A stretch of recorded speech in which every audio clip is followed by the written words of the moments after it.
नमस्कार, पुन्हा एकदा आपल्या चॅनलमध्ये तुमचं खूप सारं स्वागत। नेहमीप्रमाणे आजचा दिवस सुद्धा खूप छान आहे, खूप छान जाणार आहे आणि मी आज ठरवलेलं आहे की माझ्या घरामधली जी काही निगेटिव्हिटी आहे, काही तुटलेल्या फुटलेल्या वस्तू आहेत ज्या बघून आपल्याला खूप राग येतो किंवा खूप चिडचिड होते आणि त्या गोष्टी जर काढल्या, अगदी घरातल्या असू द्या अगदी मनातल्या असू द्या, तर त्या गोष्टी काढल्या ना तर आपल्याला खूप शांत मस्त वाटतं। घरामध्ये कसं प्रसन्नता येते आणि ज्या गोष्टी आपल्या घरामध्ये खराब झालेल्या आहेत त्याच्यासोबत मनामध्ये सुद्धा साचलेल्या खराब झालेल्या गोष्टी जर काढल्या ना मन सुद्धा फ्रेश राहतं आणि त्यामुळे आजचा दिवस खूप छान जाणार आहे। बघा, सकाळ खूप मस्त झालेली आहे आणि जरी रोजची सकाळ असली तरी सुद्धा प्रत्येक दिवसाची सुरुवात ही वेगळी असते, प्रत्येक दिवस हा नवीन असतो आणि तशाच पद्धतीने आजचा दिवस सुद्धा खूप वेगळा आहे। तर चला आता नाश्त्याचं वगैरे बघते, मस्त रेडी वगैरे झालेली आहे, आंघोळ केली, मस्त फ्रेश वगैरे झाले। तर काय गोष्टी निगेटिव्हिटी आहेत, काय घरामधल्या वस्तू खराब झालेल्या आहेत त्या पहिल्या काढते आणि ते तुमच्यासोबत शेअर करते। त्यासोबत माझ्या शनायाला आवडतो आज आलू पराठा आणि तो आलू पराठ्याची रेसिपी सुद्धा तुमच्यासोबत शेअर करणार आहे। त्यामुळे आपला व्हिडिओ शेवटपर्यंत बघा, व्हिडिओला लाईक करा, चॅनलला सबस्क्राईब करा आणि हा व्हिडिओ शेअर करायला विसरू नका आणि आपला व्हिडिओ शेवटच्या सेकंदापर्यंत एन्जॉय करा। सकाळी उठलं की मला पहिलं हे काम असतं की हा डस्टबिन आहे ना तर तो बाहेर नेऊन पॅसेजमध्ये ठेवायचा, कारण सफाईवाले काका कधी येतात आणि तो कचरा घेऊन जातात। म्हणजे सर्वात पहिला कॉन्टॅक्ट माझा या डस्टबिनशी येतो, या वस्तूशी येतो आणि तिची अवस्था दाखवते। बघा, इकडे एक कट गेलेला आहे आणि पलीकडच्या साईडला तुम्हाला एक होल दिसत असेल। आता हा होल उंदराने अक्षरशः फाडलेला आहे। मागे एक मी व्हिडिओ शेअर केला होता ज्यामध्ये दाखवलेलं किचनची जाळी थोडीशी फाडली होती आणि त्याच्यामधून तो उंदीर आला होता। आता उंदीर मला तेव्हाच दिसत होते, त्याच्यानंतर उंदीर कधी दिसलेले नाहीत, पण तेव्हाच त्या उंदराने या डस्टबिनचं काम केलं असेल आणि हा डस्टबिन रोज बघून बघून मला इतका वैताग यायचा। सकाळी उठलं की पहिलं तेच बघावं लागायचं आणि त्यामुळे मी ठरवलेलं की नाही, घरातली पहिली ही गोष्ट केली पाहिजे, कारण याच्यामधून बारीकशे झालेले असतात, किडे असतात किंवा आपण म्हणतो ना चिलटं वगैरे असतात, तर ते बाहेर पडतात आणि ते आपल्या जेवण म्हणजे आपण किचनमध्ये बनवतो तर तिथेच ती गॅलरी आहे आणि त्याच्यावरती असं काही होऊ नये असं मला खूप वाटायचं। म्हणून मी आता मागे शॉर्ट व्हिडिओमध्ये पण तुम्हाला दाखवलं की मी काही वस्तू आणलेल्या आहेत घरासाठी आणि त्यामुळे पहिला डस्टबिन मी चेंज करून घेतलेला आहे। त्यानंतर दुसरी गोष्ट निगेटिव्हिटी म्हणजे हा पाट। दुसरीच गोष्ट येते, कारण काय होतं, आंघोळीला सगळं आवरण वगैरे घेतलं आणि आंघोळीला गेली की नाही, आंघोळीला गेलं का पहिलं या पाटाला बघा चीर पडलेली दिसते आणि बसल्यानंतर ना हा पाट टोचतो सुद्धा, म्हणजे चीर पडल्यामुळे ना त्याच्यावरती व्यवस्थित बसता येत नाही आहे आणि तो सुद्धा काढायचं मी ठरवलं होतं। तिसरी गोष्ट म्हणजे किचनच्या बाल्कनीमध्ये ही खुर्ची खूप दिवसापासून पडलेली आहे, त्याचा पाय गेलेला आहे। म्हणजे इकडे जेव्हा आम्ही राहायला आलो ना या घरामध्ये तेव्हापासून ती खुर्ची चांगली होती, पण मध्यंतरीच पावसामुळे पाणी वगैरे या गॅलरीत येतं मी तुम्हाला दाखवलं होतं आणि त्या पाण्यामुळे याला गंज पकडून त्याचा एक पाय मोडलेला आहे। मग अशा गोष्टी कशाला ठेवायच्या म्हटलं, त्याच्यावरती ती पाटी पण आहे बघा, पाटी पण चांगली होती, हवेने एक दिवशी पडली आणि तिला तडा गेला। आता ही पाटी काही एकदम ब्रँडेड क्वालिटीची वगैरे नव्हती, त्यामुळे ती लगेच तुटली, तिचा जास्त वापर पण मी केलेला नाही आणि या दोन गोष्टी सुद्धा गॅलरीमध्ये आल्या आल्या दिसतात, त्यामुळे मला खूप असं चिडचिड झाल्यासारखं व्हायचं की कशाला असल्या वस्तू ठेवायच्या। पण कधी कधी असं होतं ना की आपण काढू काढू म्हणत म्हणत त्या गोष्टी आपल्या घराला असं अगदी गुळाला कसं म्हणतो ना मुंगळा वगैरे चिटकतो, तशा पद्धतीने या गोष्टी चिटकलेल्या असतात आणि त्याच्यासोबत ती निगेटिव्हिटी सुद्धा।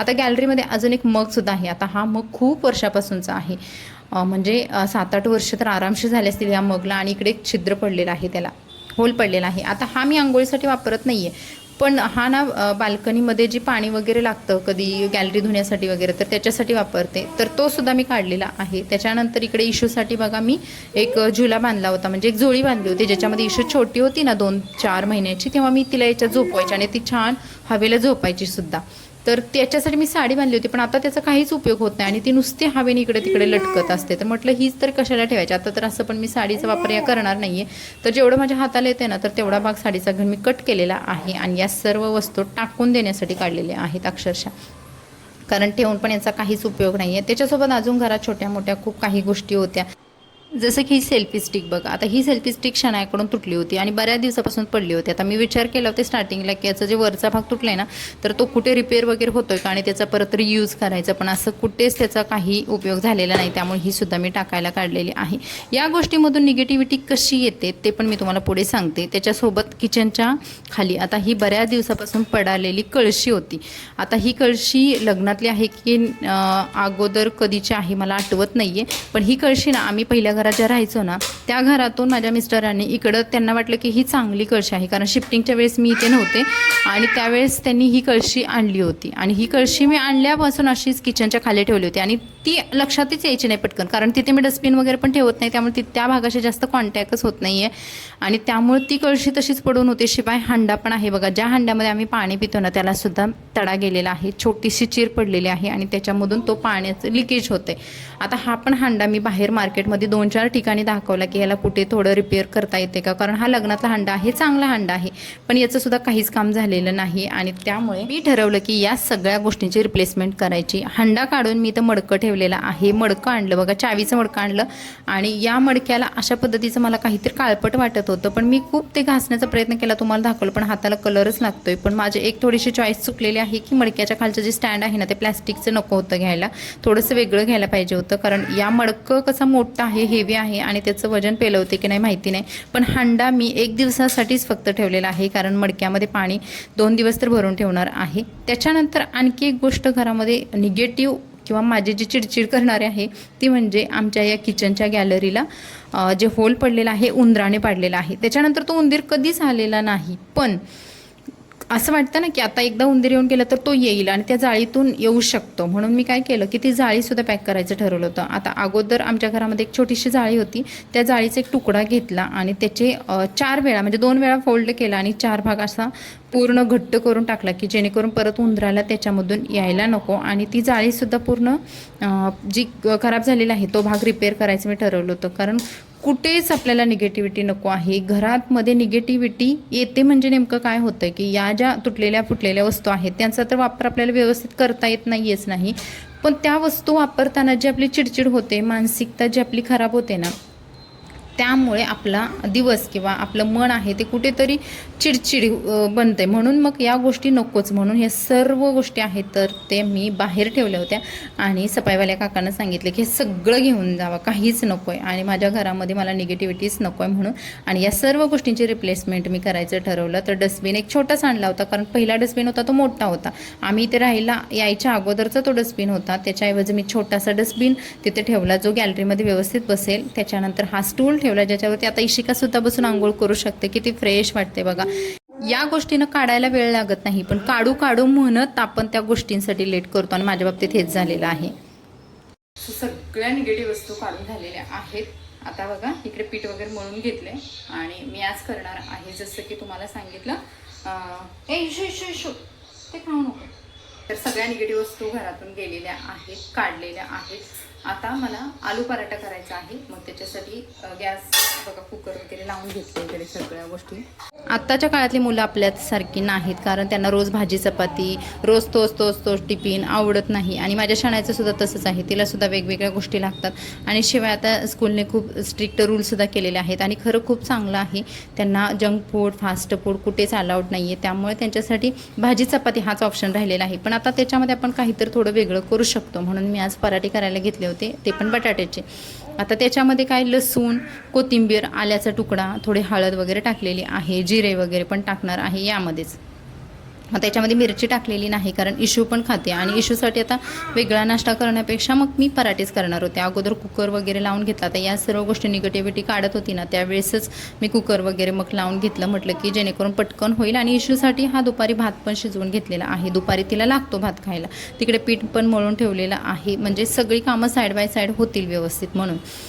बटाटे व्यवस्थित शिजले नव्हते, कारण काय झालं की या सर्व गोष्टी किंवा ही कामं करता करता माझ्या लक्षातच राहिलं नाही की शिट्ट्या किती झाल्या आणि त्यामुळे बटाटे थोडेसेच कच्चे राहिले होते. पहिल्यांदा चमच्याने स्मॅश करायला घेतलं, पण व्यवस्थित मॅश होत नव्हते. मग त्याच्यानंतर मग मी पेला वापरून ते चांगल्या प्रकारे मॅश केलं. गरममध्ये ते पेल्याने होतात पटकन मॅश.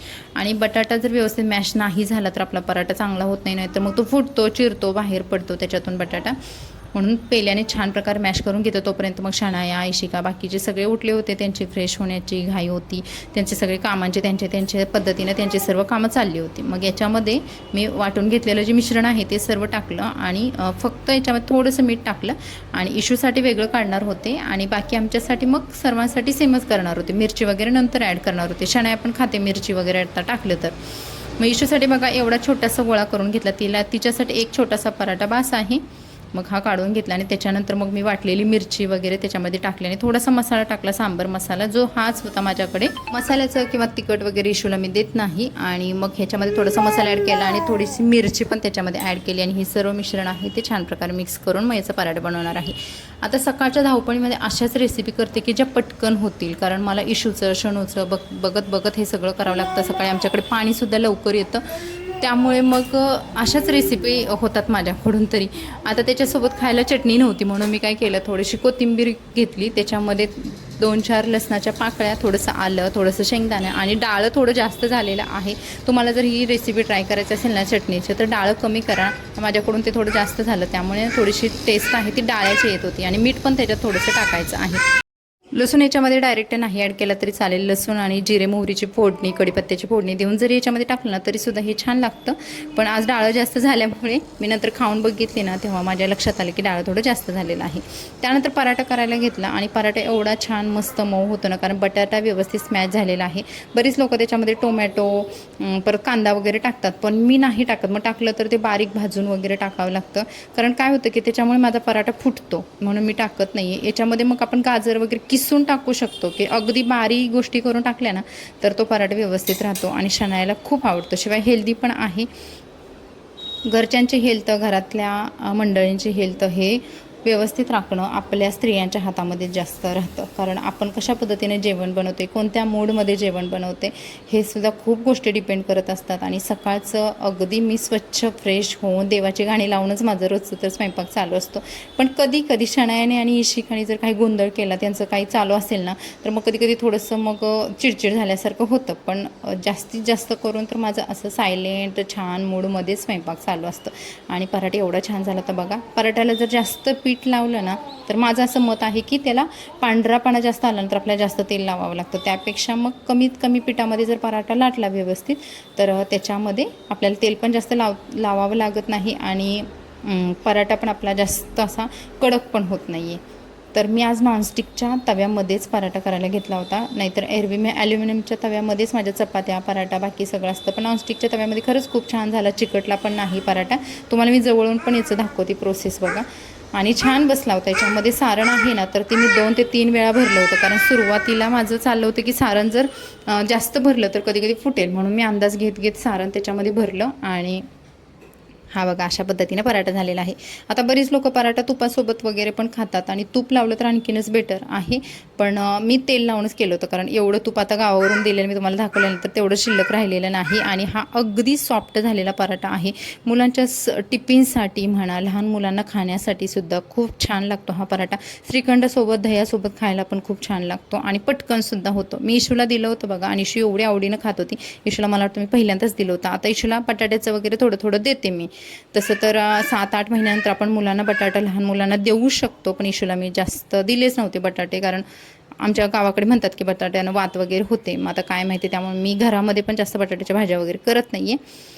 तर अशा पद्धतीने ही रेसिपी मी तुमच्यासोबत शेअर केलेली आहे. तर तुम्हाला ही रेसिपी आवडली की नाही, तुम्ही पण अशी सकाळच्या धावपळीमध्ये करता की आणखी कोणत्या वेगळ्या रेसिपी करता, किंवा तुम्हाला कोणत्या पटकन होणाऱ्या रेसिपी माहिती असतील तर मला कमेंट्समध्ये नक्की सांगा. आपल्या व्हिडिओला लाईक करा.